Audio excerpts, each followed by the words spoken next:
Hello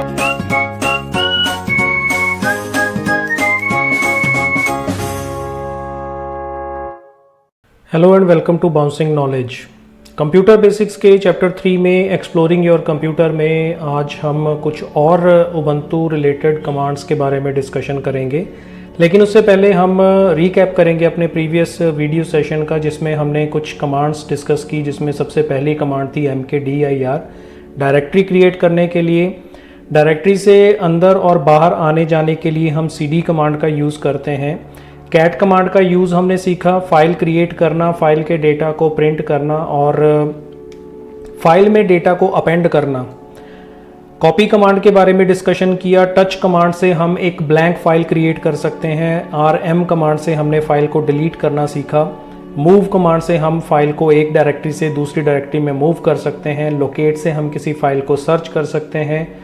df disc का जो free spaces हैं उसके बारे में डिटेल्स हम ले सकते हैं। डिस्क का जो यूसेज है उसके बारे में जानकारी ली जा सकती है।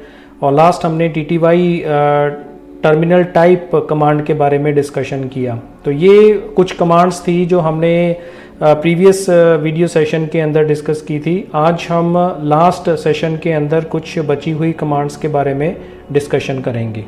लॉगिन करने के बाद सबसे पहला हमारा जो काम है वो है टर्मिनल को ओपन करना। और इस टर्मिनल के अंदर हम ऑलरेडी नियर अबाउट 20 कमांड्स को डिस्कस कर चुके हैं। आज जो हम कमांड डिस्कस कर रहे हैं उसमें सबसे पहले नंबर पे आती है, अगर आप किसी कमांड से रिलेटेड हेल्प लेना चाहते हैं तो इसमें व्हाट इज़ कमांड होती है और आगे आपको कमांड लिखनी होती हैं। जैसे कि मान लीजिए कि आपको pwd से रिलेटेड जो है वो हेल्प चाहिए, तो एंटर प्रेस करेंगे तो यहाँ पे आप देख सकते हैं कि इसकी शॉर्ट डिस्क्रिप्शन जो है pwd की डिस्प्ले हुई है, print name of current working directory. इसी तरह से अगर हम दूसरा लेते हैं व्हाट इज़ और यहाँ पर हम लेते हैं tty, इस कमांड के बारे में हमें जानना है। तो यहाँ पे आप देख सकते हैं tty का मतलब होता है कि कंट्रोलिंग टर्मिनल। अगर 4 लिखा हुआ आ रहा है और tty में 1 लिखा हुआ आता है तो इसका मतलब print the file name of the terminal connected to standard input. तो इस तरीके से हम कमांड्स को एक्सेस कर सकते हैं। ऐसे ही दूसरा मेथड होता है हेल्प लेने का, वो है मैनुअल। मैन कमांड के साथ अगर हम यहाँ पर कमांड देते हैं pwd, इसमें पूरी डिटेल्ड डिस्क्रिप्शन डिस्प्ले होती है उस कमांड की, उसका सिंटेक्स क्या है, उसके साथ कौन कौन से स्विचेस यूज़ किए जा सकते हैं, उसको हम कैसे यूज़ करते हैं, ये सारा कुछ डिस्प्ले होता है। और इन सभी प्रोसेसेस को हम इसमें देख सकते हैं। और क्विट करने से, क्यू प्रेस करने से आप इसको क्विट कर सकते हो। तो ये एक मैनुअल है जो डिस्प्ले होता है। ऐसे ही नेक्स्ट कमांड आती है हु। ये क्या करती है, बताती है कि कौन सा यूज़र कितने समय पे लॉगिन किया था। डेट एंड टाइम उसका डिस्प्ले करते हैं कि किसने लॉगिन किया है अभी इसी ऑपरेटिंग सिस्टम में। और अगर आप अपने बारे में जानना चाहते हैं हु एम आई, आप इसको यूज़ कर सकते हैं। तो इसमें आप का यूज़र नेम जो है वो डिस्प्ले कर दिया जाता है कि आप कौन से यूज़र में लॉगिन किए हैं। और इसी तरीके से हु एम आई स्पेस के साथ अगर हम यूज़ करते हैं तो इसके अंदर कोई भी डिटेल डिस्क्रिप्शन नहीं आती है, क्योंकि अभी हम नेटवर्क के साथ कनेक्टेड नहीं है। एरर जनरेट नहीं हुई है, ये कमांड होती है। एरर जनरेट इसलिए नहीं हुई है क्योंकि हम अभी किसी नेटवर्क के साथ कनेक्टेड नहीं है। जहाँ पर मल्टीपल कंप्यूटर्स कनेक्टेड होते हैं तो उन सभी यूज़र्स की डेट, टाइम, टर्मिनल टाइप, ये सारी इंफॉर्मेशंस जो हैं वो डिस्प्ले की जाती हैं। ऐसे ही अगर हमें आईडी पता करना है तो यहाँ पे आप देख सकते हैं कि यूज़र आईडी क्या है और ग्रुप आईडी क्या है, ये सारी चीज़ें कौन से ग्रुप्स में हैं, एडमिन क्या है, सीडी रोम का क्या है, सूडो का क्या फॉर्मेट है, ये सारी चीज़ें जो हैं इसके अंदर डिस्प्ले होती हैं। इनको हम यूज़ कर सकते हैं। ऐसे ही फाइल जो इसमें कमांड होती है फाइल, और इसके साथ अगर हम किसी फाइल का नाम देते हैं तो आप ये पता कर सकते हैं कि वो फाइल किस टाइप की है। तो उससे पहले हम ls कमांड लगाते हैं। ls कमांड लगाई तो सपोज़ इसमें हमने index.html फाइल को हम चेक करते हैं कि उसका फाइल का टाइप क्या बताता है। तो यहाँ पे हमने दिया index.html और एंटर प्रेस किया तो यहाँ पे आप देख सकते हैं कि ये HTML डॉक्यूमेंट है और इसमें टेक्स्ट है और विद वेरी लॉन्ग लाइंस। और अगर हम डेमो का चेक करें कि डेमो या demo.sh चेक करें तो इसमें हम लिखते हैं फाइल demo.sh। यहाँ पे आप देख सकते हैं कि ये ASCII टेक्स्ट फाइल है, American standard code for information interchange text file है, उसको इसके अंदर डिस्प्ले किया गया है। ऐसे ही अगर हम डेमो को चेक करते हैं फाइल डेमो और एंटर प्रेस करते हैं तो यहाँ पे ये भी ASCII टेक्स्ट की फाइल है जो इसके अंदर हमने क्रिएट की थी। ऐसे ही अगर हम मल्टीपल कोई ऐसी फाइल यूज़ कर रहे हैं जिसमें बहुत सारा डेटा है और उसमें पर्टिकुलर फाइल में से डेटा आपको टॉप में से चाहिए, तो उसके लिए हम यूज़ करते हैं किसी कमांड को। जैसे मान लीजिए हम यहाँ पे एक फ़ाइल बनाते हैं कैट ग्रेटर देन सिंबल और इसमें हमने नाम दिया यस, और इसमें हम कुछ अल्फ़ाबेट्स लिखेंगे ABC, थोड़ी मल्टीपल लाइंस में इसको यूज़ करना है DEFGHILMNOPQRSTUVWXYZ और कंट्रोल D से हमने इस फाइल को सेव कर दिया। अब इसमें देखिएगा कि हम इसमें यूज़ कर रहे हैं, सपोज़ बाय डिफ़ॉल्ट अगर हम हेड कमांड को यूज़ करते हैं, हेड के अंदर क्या होता है, फाइल का नाम अगर अपने देंगे यस तो ये क्या करता है बाय डिफ़ॉल्ट 10 लाइंस, टॉप से 10 लाइंस को डिस्प्ले करेगी। तो यहाँ पे आप देखिए एंटर प्रेस किया, देखिए सिर्फ 10 लाइंस जे तक ही डेटा डिस्प्ले हुआ है।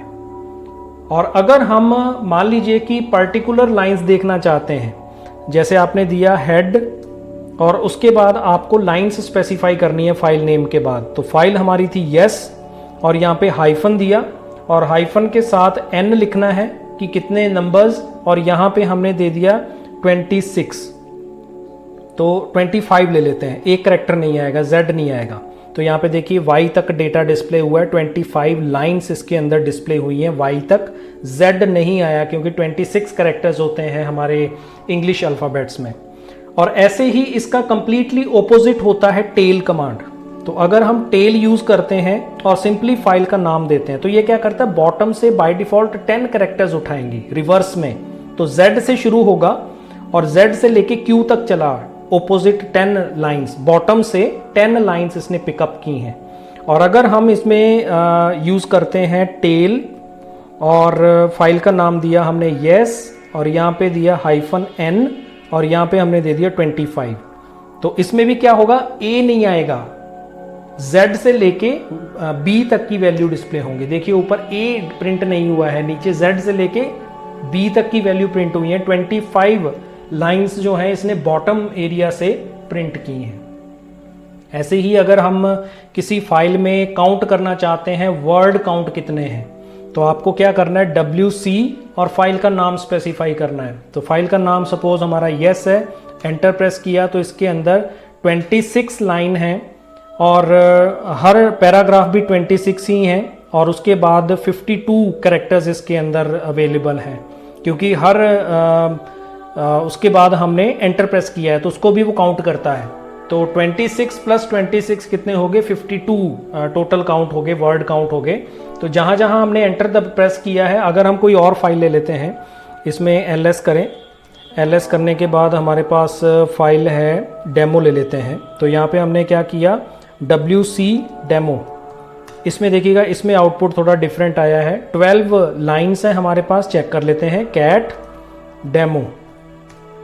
तो यहाँ पे देखिएगा हमारे पास 12 लाइंस हैं और 26 इसके अंदर एक्चुअल में वर्ड्स हैं और फिर उसके बाद 149 कैरेक्टर्स हैं इसके अंदर, 149 कैरेक्टर्स हैं। तो एंटर जहाँ पे भी एंटर प्रेस किए उसको भी काउंट करता है। अल्फ़ाबेट्स कितने हैं, 149 है और 26 इसके अंदर वर्ड्स हैं और जो लाइंस हैं वो 12 हैं। तो इस तरीके से हम इसके अंदर सभी चीज़ें जो हैं वो यूज़ कर सकते हैं। और अगर हम फ्री यूज़ करते हैं, फ्री कमांड यूज़ करते हैं, तो जितनी भी मेमोरी है वो यहाँ पर डिस्प्ले होती है। यहाँ पे आप देख सकते हैं पूरा स्टेटस डिस्प्ले हुआ है, टोटल मेमोरी इतनी है, यूज़ मेमोरी इतनी है और फ्री मेमोरी इतनी पड़ी है। तो इस तरीके से हम पूरे सिस्टम से रिलेटेड इंफॉर्मेशन जो है वो चेक कर सकते हैं। किसी फाइल के स्टेटिक्स को पता करना है तो यहाँ पे stat कमांड को यूज़ करेंगे और उसके बाद हम उस फाइल का नाम देंगे। सपोज हमने डेमो दिया तो चेक करते हैं, इसमें देखिएगा फाइल का नाम कितना है, साइज 149, ब्लॉक्स कितने हैं और उसके बाद उसको एक्सेस कब किया गया, मॉडिफाई कब किया गया, चेंज कब किया गया, ये सारा स्टेटस जो है इसके अंदर काउंट होता है और ये सारी चीज़ें हम इसके अंदर स्टेटिस्टिक्स से पता कर सकते हैं। तो ये कुछ कमांड्स थी जो हम लिनक्स के अंदर यूज़ करते हैं।